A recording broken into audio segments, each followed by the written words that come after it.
जय श्री कृष्णा। कैसे हो आप सभी लोग? आशा करती हूँ आप सभी मंगल में होगे, स्वस्थ होगे, अच्छे होगे। अच्छा, नवरात्रि प्रारंभ हो रहे हैं और आप लोग जो भी सनातन धर्म से संबंधित है वो नवरात्रों में विशेषकर पूजा अर्चना वंदना करते हैं। सभी लोग जौ उगाते हैं और जौ उगाने के बाद लोगों को पता नहीं होता कि आखिर वो जो उगे हैं उनका करना क्या है।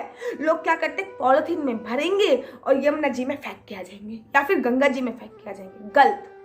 हमारे शास्त्र कहते हैं, देवी भागवत कहती है कि अगर जौ से जो उगे हैं उसका अगर एक भी दाना अगर आपके घर से बाहर चला गया तो ये समझ लीजिए आपके घर की लक्ष्मी बाहर जा रही है। देवी भागवत में साफ साफ आया है कि जो आप नवरात्रों में पूजा अर्चना वंदना कर रहे हैं वो पूजा अर्चना वंदना करने के तत्पश्चात जो आपने उगा रखे हैं, जब आप कंजकें बिठा रही हैं तो कंजकों से कहिए, किसी एक कंजकों से उस जौ को उखड़वा लीजिए, एक दाना उखड़वा लीजिए और उसके बाद वो जौ का दाना आप अपने आंचल में कुछ इस प्रकार से उस कंजक से अपने आंचल में आपको रखवाना है। विशेष ध्यान दीजिए, बहुत ज्यादा आवश्यक बात मैं आपको बताने जा रही हूँ। शायद बहुत कम लोग इसके बाद में बताएंगे, सब बताएंगे कि जौ को उगाएं कैसे, जौ उगाने का सही तरीका क्या है। और बहुत सारे लोगों को मैंने देखा जो बीच में उगा देते हैं। भैया, जौ की भी एक दिशा होती है, राइट साइड में उगाएं कि लेफ्ट साइड में उगाएं। हमेशा जौ लेफ्ट साइड में ही उगता है, ठीक है। जो भी आपने मंदिर बना रखा है तो जो भी आपका लेफ्ट साइड होएगा, देखिए मैं इधर बैठी हूं तो मेरा लेफ्ट साइड ये है। अगर आपको ये राइट दिख रहा है तो ये नहीं कि कमेंट में आप मैसेज लिख दे कि दीदी ये तो राइट साइड दिख रहा है आपका, नहीं, मेरा लेफ्ट साइड ये है। तो जो आपका मंदिर है उसके लेफ्ट साइड में आपको जौ को उगाना है और राइट साइड में आपको कलश की स्थापना करनी है। बहुत लोगों को मैंने देखा कि जौ के ऊपर कलश की स्थापना करते हैं, जो कि सरासर गलत है।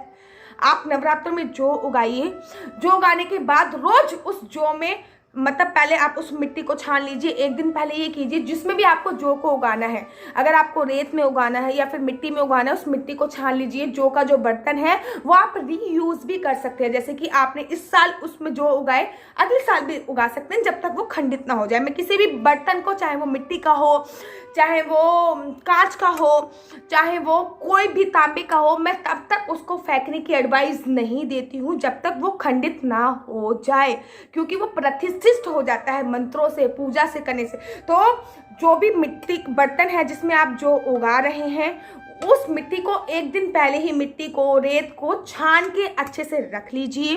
उसके बाद उसमें आप जौ उगाइए। सच्चे मन से आप ये कामना कीजिए कि माता रानी मैं 9 दिन तक आपके ये जौ उगा रही हूँ, क्योंकि उन जौ में आपके 6 महीने का भाग्य टिका होता है भाई साहब, जो आपका भाग्य बता देते हैं। इसके लिए मैं वीडियो बना चुकी हूँ, डिस्क्रिप्शन बॉक्स में मैं आपको वीडियो दे दूंगी, क्योंकि उन जौ पे डिपेंड होता है कि आपका आने वाला भविष्य कैसा होगा।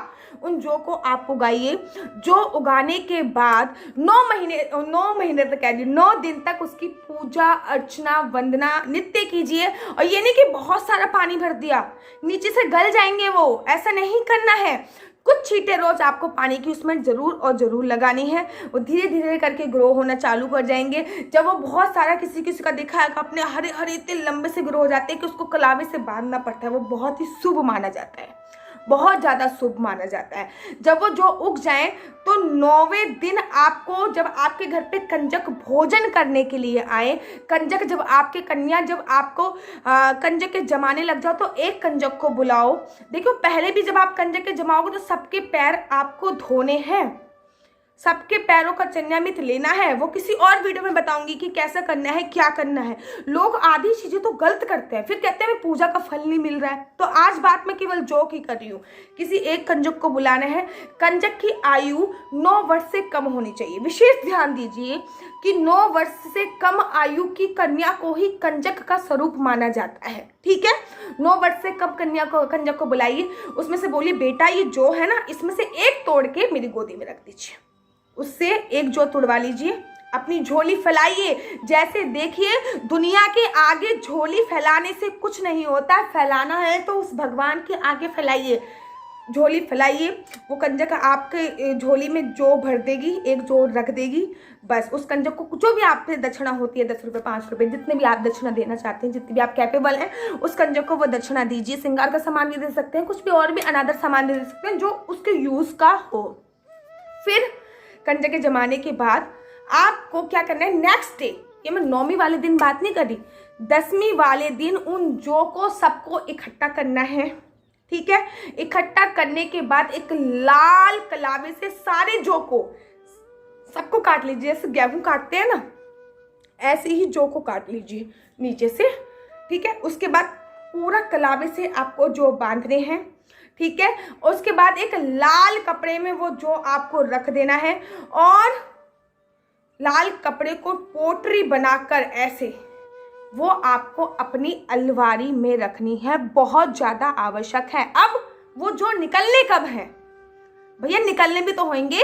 ऐसे तो साल में 2 बार नवरात्रे आते हैं, वैसे तो साल में 4 बार नवरात्रे आते हैं, लेकिन आम इंसान की पूजा अर्चना वंदना के लिए 2 बार ही होते हैं। 2 जो नवरात्रे होते हैं वो गुप्त नवरात्रे होते हैं। अब वो जो निकलने कब है? जब भी दिवाली आती है तो लक्ष्मी और गणेश की जब भी पूजा होती है तो उनके सामने वो जो रखे जाते हैं, और उसके बाद पूजा अर्चना वंदना के बाद वो जो खुलते हैं वहाँ पे लक्ष्मी माता को समर्पित होते हैं, भगवान गणेश को समर्पित होते हैं, और फिर हमारे घर का जो खानदानी बाग होता है, बगीचा होता है, खेत होते हैं, घर होते हैं, उसमें वो जो समर्पित हो जाते हैं, समाहित हो जाते हैं, ताकि धन धान और भी बढ़ता रहे। लेकिन 6 महीने तक वो जो आपके घर पे ही रहते हैं, आपकी अलमीरा के अंदर ही रहते हैं। लोग क्या करते हैं कि 9 दिन खत्म हुए, उन्होंने एक थैला लिया या पॉलिथीन ली, उसमें सारा सामान भरा, उसको पॉलिथीन को लगाया और जय जय गंगे हर हर गंगे करके प्रवाहित कर दिया।